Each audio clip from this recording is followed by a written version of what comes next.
slippery elm tree. And when you put water with slippery elm, it goes like a thick jelly. Now, slippery elm has a growth stimulant in it, so it's excellent for healing the gastrointestinal tract. Hello and welcome back. I'm Barbara O'Neill, and today we're diving into natural remedies that actually work. With so much information out there, it can be hard to know what truly benefits our health, especially as we get older. Did you know that nearly 80% of the world's population relies on natural remedies as part of their healthcare? It's not just about tradition, it's about science-backed solutions that can support your body's healing process. In this lecture, we'll go over some proven natural remedies that are effective against diseases. So let's get into it. The humble onion. Now, the onion can be used cooked or it can be used raw. To use it cooked, we'll look at cooked first, and this is the first poultice that I ever did. My first daughter, I was 23 when she was born, so I think I was probably about 25 when she got an earache. And I was trained as a nurse. Even though I was a bit of a hippie and starting to grow my own veggies and all that sort of stuff, I didn't know what to do about an earache. And everyone said to me, "Don't play with the ears, she could go deaf." So it was really out of fear and lack of knowledge, I went to the doctor. He wrote her a script of antibiotics. I gave her the antibiotics, I didn't know what else to do. Within 24 hours, the earache had eased. When she'd finished the antibiotics, the earache came back.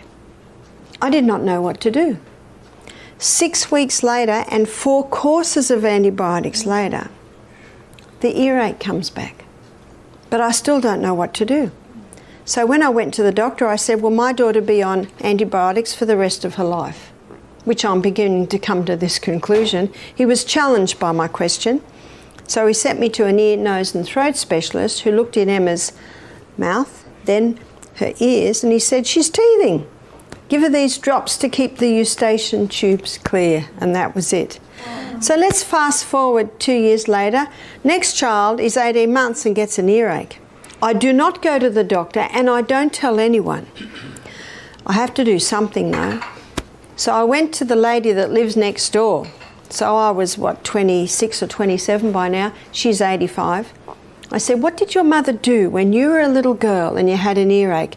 She said, Mum would steam up an onion on the stove. So I went home, I steamed the onion up on the stove, and then I cut it in half under her directions, so that what you're looking at is the rings. So you keep the skin on and it keeps everything in place. And I wrapped the onion up in a cloth, a few layers,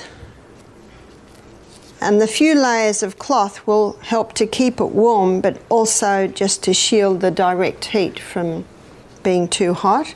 I tested it on my arm and I put it on his ear. I covered it with a piece of plastic, and what that does is that just insulates it. And then he was just a little boy, I was breastfeeding him, and I could put the onion between his ear and my arm, and I could feel the heat. And when he slept, I laid him down on the bed, but I laid him down on a towel that had been folded up about 8 times because I knew that that would keep it warm. You can keep it on for as long as you can keep it warm. What did they do before plastic? They used a wool square. So you can certainly use a wool square. I make a lot of my own clothes, and in the winter I make a lot of woolly skirts.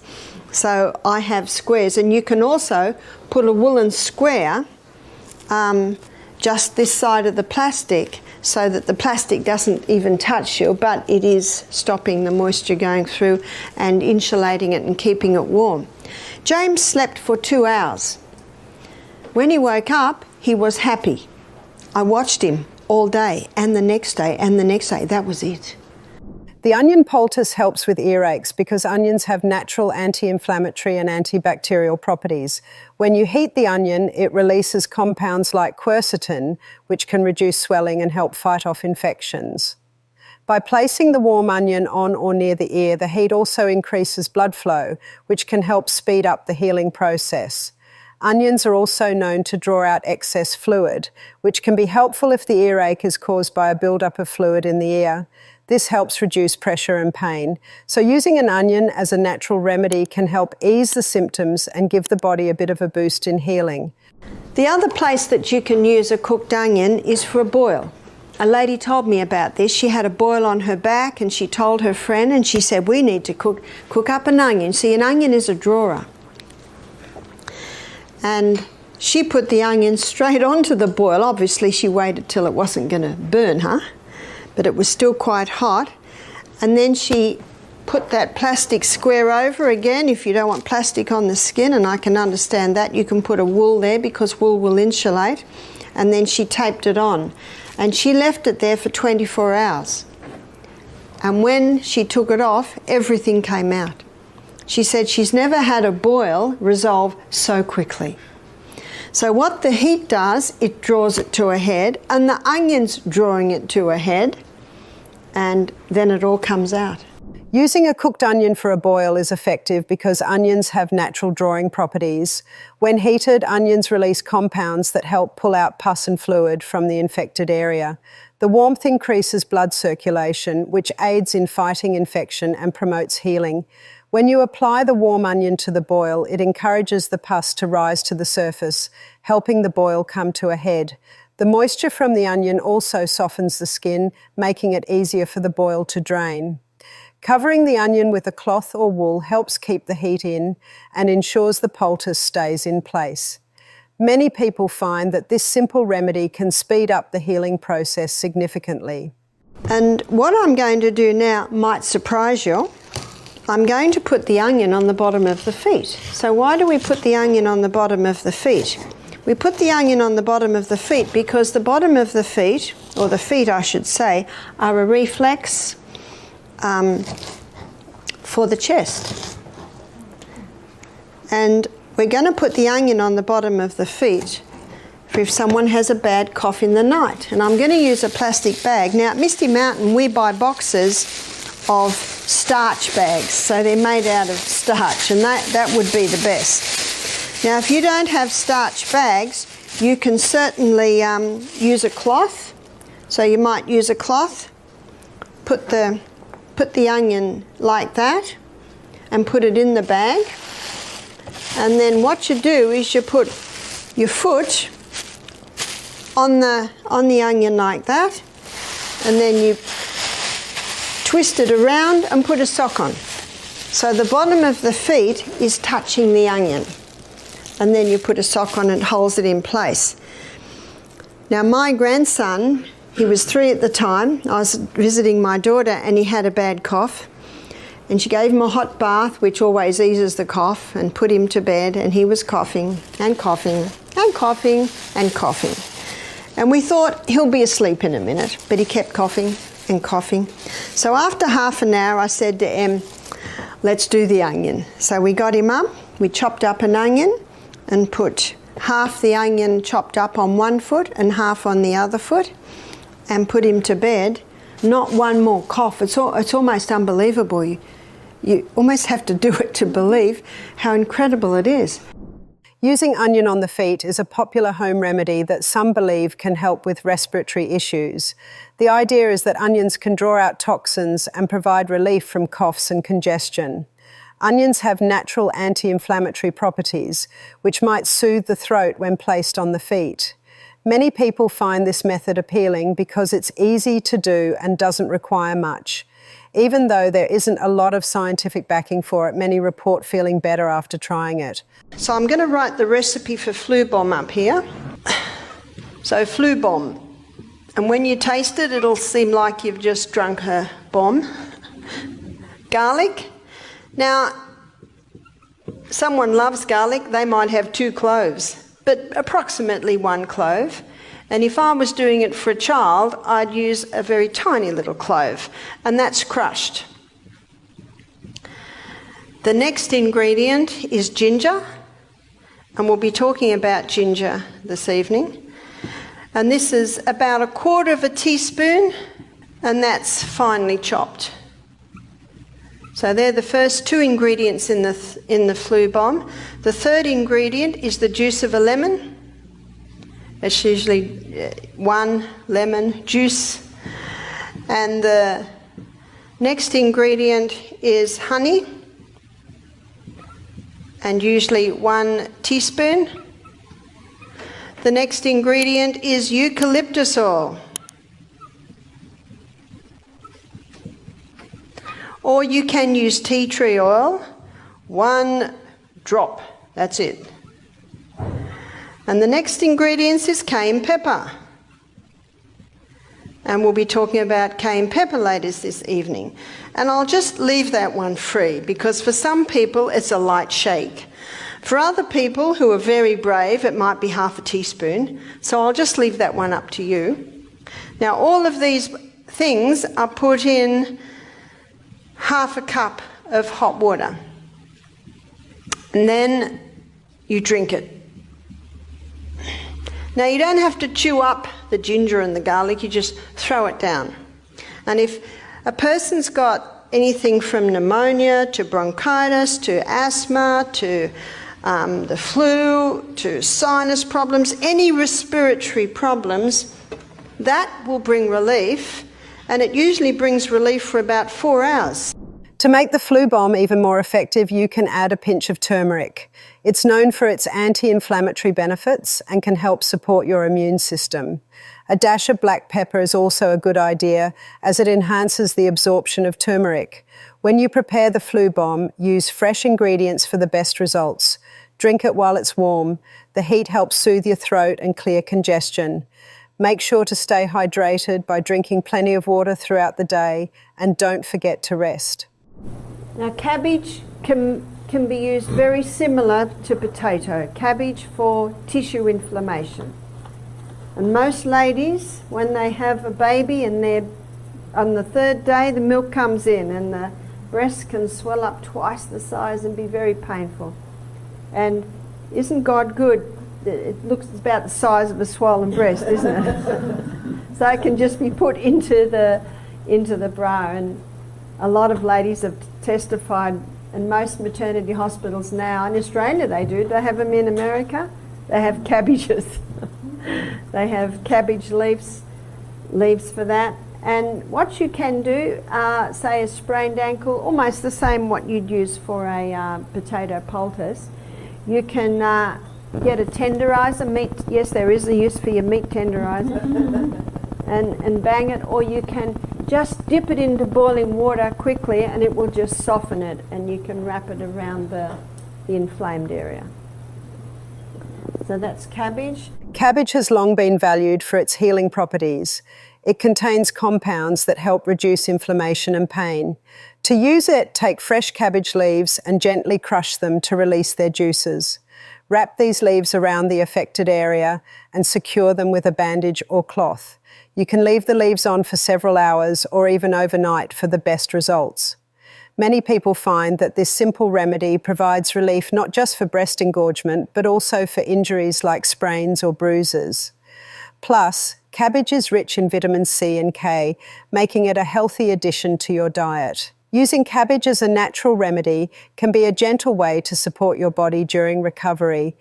I've known ladies to break up fibroids by applying the castor oil compress. This would be a good size for the abdomen. So for endometriosis, it'll break up endometrial pockets, it'll break up cysts, it'll break up fibroids. And as you heard today, it's also important to balance the hormones. So balance the hormones, because that's that high estrogen that causes those growths, and then apply the castor oil compress. And we've seen ladies helped again and again with that. You can also use a castor oil compress on the chest if there's a congestion in the chest. You could wear it on the abdomen, not only for fibroids but also for constipation. I met a lady who told me she'd conquered her irritable bowel with castor oil compresses. She said, my husband's a doctor and I was not interested in what he had to offer. And I'd heard about the castor oil. So castor oil can be used in so many areas. If someone's got a sore knee, they might do a ginger poultice one night, they might do a potato poultice the other night, and then another night they might use the castor oil, and just observe what your body likes. Castor oil is a natural remedy that's been used for years to help with various health issues. One of the most common uses is for digestion and constipation. By applying it to the abdomen, it helps stimulate the intestines and gets things moving. Many people with irritable bowel syndrome or bloating find relief using castor oil compresses. It's also great for joint pain and inflammation. Whether you have arthritis, a sore knee, or muscle stiffness, rubbing castor oil on the area followed by a warm compress can help reduce pain and swelling. Another benefit of castor oil is its ability to help with lymphatic drainage. It helps the body remove toxins, which is especially useful when dealing with swollen lymph nodes or inflammation. A great thing that you can do with your hair that will really nourish it and help it is about once a month, just rub coconut oil into your scalp and also pull it through your hair and bind your hair up and leave it. And I do that, I try and do it once a month. That doesn't always happen once a month. And just bind it up and leave it there all day. And at the end of the day, shampoo it out. That's very nourishing for the scalp. What about dandruff? Dandruff can often happen when using shampoo with sodium lauryl sulfate. It can also happen when a person's on a high sugar diet because that basically feeds the dandruff. So getting a better shampoo and doing a coconut oil rub or soak every month ideally, and also looking at your diet because we are what we eat. And I have a book at home called Pure, White and Deadly, and the whole book is about sugar. And Dr. Yatkin, the author, he maintains that it should be banned. It is so dangerous. And we don't need to eat sugar because we've got honey and maple syrup. And you've got a sugar here on your islands, which is an excellent sugar. It's palm sugar or coconut sugar. It's just the crystallized nectar from the palm flower. So that is hair. It is a good idea not to dye your hair, because most dyes have chemicals in them. And we've had guests come to our program that have had reactions to the chemical dyes. I think there is an Indian dye called henna. You're familiar with henna? That's made out of plant, and that's probably a little bit healthier. In addition to using henna, there are other natural options for dyeing your hair that are less harsh.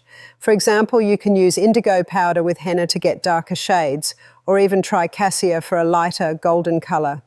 These plant-based dyes are often better for your scalp and hair, especially if you're sensitive to chemical dyes or have had reactions to them before. Another great way to nourish your hair is with an avocado and olive oil mask. Avocados are packed with healthy fats and vitamins that can deeply condition your hair, while olive oil helps add shine. To make this mask, just mash up a ripe avocado and mix it with 2 tablespoons of olive oil. Spread it throughout your hair, focusing on the ends, and leave it on for about 20 to 30 minutes before washing it out. On top of these treatments, taking care of your overall health will also make a big difference for your hair.